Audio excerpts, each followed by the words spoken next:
Бүген бүтін dünya туберкулез ауруына қаршы көрәш көне.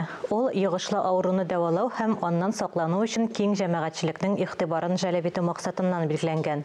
Татарстан радиосының иртәнге турыдан тур эфирында Идел буе федераль округының баш фтизиатры профессор Рауль Вәлиев республикада туберкулез белән ауруның торышы, дәвалау мөмкинлекләре, йогыштан саклану чаралары турында сөйләде. Тыңлаучыларның сорауларына җавап бирде. Безнең берничә сорауга да ачыклык кертте. Рауль Шамилевич, хәерле иртә. Хәерле иртә, сәмсез. Ковидтан саклану чорында туберкулез ауруына каршы көрәшүгә игътибар кимемәдеме?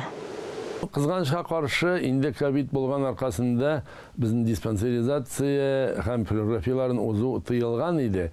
Кешеләр арасында шушы коронавирус таралмас өчен. Шуның өчен инде кызганычка каршы күп вакытта туберкулез булган кешеләр флюорография аркылы түгел, һәм бүтән методлар белән аларга диагноз куелды. Алар инде авырый башлап, диспансерга килеп, хастаханәләргә мөрәҗәгать итеп, шунда куелды. Ләкин шушы инде коронавирусның авыру белән кешеләр саны кимегәченнән сәламәтлек саклау министрлыгы диспансеризацияны һәм флюорография узуны яңадан күтәрде.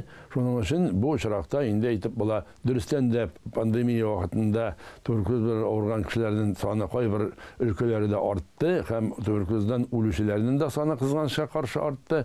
Бүгенге көндә инде әгәр дә без бөтенсен бергә алабыз икән, бер туберкулездан үлгән кешеләрнең саны Россия күләмендә, Идел буе күләмендә һәм Татарстан республикасында кимеп бара. Статистика буенча кемнәр кайсы яшьтә, кайсы җенес кешеләре күбрәк чирли? Кызганычка каршы ВИЧ авыруы таралган аркасында бүгенге көндә күп вакытта менә күп өлкәләрдә туберкулез белән ВИЧ булган кешеләр авырый башлады. Инде менә аларны чагыштырып алабыз икән, кайбер өлкәләрдә 30%, 40% туберкулез белән авырган кешеләрнең арасында ВИЧ авыруы да бар. Һәм иң беренче ВИЧ башлана, шуңа инде өстәле туберкулез. Булай бүгенге көндә балалар арасында, яшүсмерләр арасында туберкулез белән авыру саны бик ким. Алар республика күләмендә 10-15 кеше генә дип әйтеп була. Инде күп вакытта менә шу яшьләр безнең инде 30 яшьтә, 40 яшьтә булган кешеләр туберкулез белән авырый башлыйлар. Туберкулезның вакытында ачыклау өчен нинди тикшерүләр кирәк?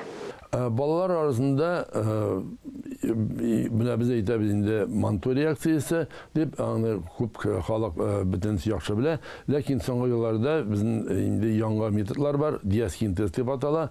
Ул яхшырак һәм ул инде дөресрәк дип әйтеп була. 15 яшьтән башлап алар арасында флюорография да узалар. 18 яшьтән башлап инде ул кешеләр арасында флюорография узыла. Флюорография бүгенге көндә цифрлы дип әйтеп була. Инде нурлану дозасы бик аз, шуның өчен флюорографиядан куркасы юк. Авыру югудан саклану өчен нинди чаралар күрергә тәкъдим итәсез? Әгәр дә инде кеше контактта булган икән туберкулез белән, ул вакытта ул мөрәҗәгать итәргә тиеш табибларга, фтизиаторларга, алар уздырачак тикшерү, инде ул аңа узыла менә шушы флюорография рентген уздырыла, диаскин тест. Әгәр дә анда авыру юк икән, ул вакытта аңа профилактик дозасында бирелә дарулар. Ул дарулар белән кулланырга тиеш 2-3 ай.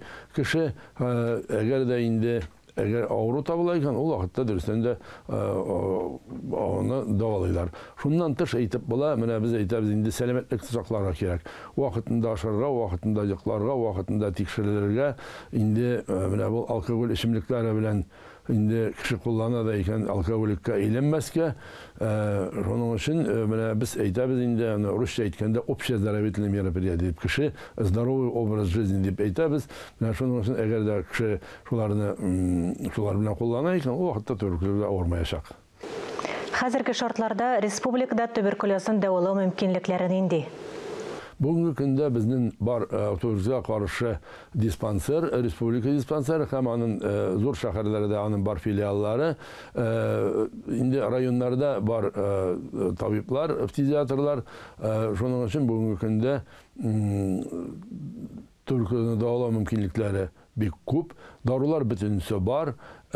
Компьютер томография уздырырга мөмкин ул кешеләргә бушка дип әйтеп була. Бөтен тикшерү, туберкулезга каршы тикшерү ул буш халык өчен, шуның өчен хөкүмәт бүгенге көндә бөтен ярдәмен күрсәтергә тырыша. Рауль Шамилевич, әңгәмәгез өчен зур рәхмәт. Сез Идел буе федераль округының баш фтизиатры профессор Рауль Вәлиев белән әңгәмә карадыгыз.